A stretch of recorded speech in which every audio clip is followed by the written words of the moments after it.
Mayong adlaw ka natong tanan. So ang ato ang pag-isgutan nining taknaa karon sa mubo nga mga pila ka mga minutos ang presensya sa Dios sa panahon sa kalamidad.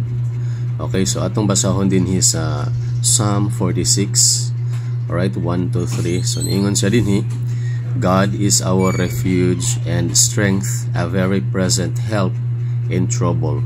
Therefore will not we fear, though the earth be removed, and though the mountains be carried into the midst of the sea, though the waters thereof roar and be troubled, though the mountains shake with the swelling thereof. Selah. So atong makita dinhi sa atong gibasa nga ang presensya sa Dios mao'y ato ang dalangpanan sa panahon sa kalamidad.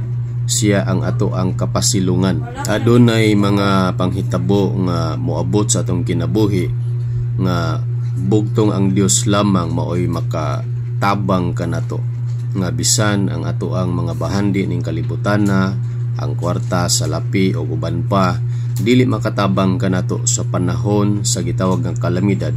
Kay kini nga kalamidad nga umaabot gihulagway kini dinhi sa verse number 2 nga nag-ingon siya, therefore will not we fear, though the earth be removed. So gipakita dinhi kung unsa kapait ang maong kalamidad nga moabot sa ato ang kinabuhi, nga bisan kuno ang atong gipuy-an nga kalibutan ma-remove, mabalhin, matandog.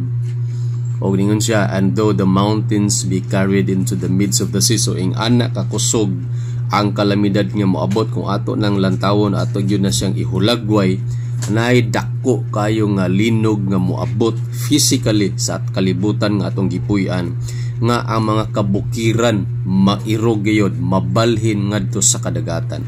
Dinhi sa verse number 3, though the waters thereof roar. So ang mga katupigan, ang mga tubig o mga kadagatan mag-roar, kuimon tan-awon nga manggawas ang mga dagko kayong balod, mga tsunami onya diri pud sa mga kabukiran imo makita, though the mountains shake with the swelling thereof. So mga uyog ang mga kabukiran.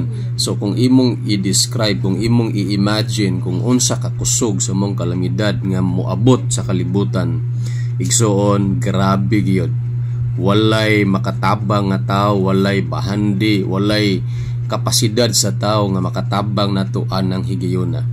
Pero naghatag nato comfort daan ang verse number 1 nga nag-ingon siya, God is our refuge and strength, a very present help in trouble. Siya ang atong kusog, siya ang atong dalangpanan, siya ang atong kapasilungan, siya ang atong tabang sa panahon ni anang kalamidad nga moabot sa atong kalibutan.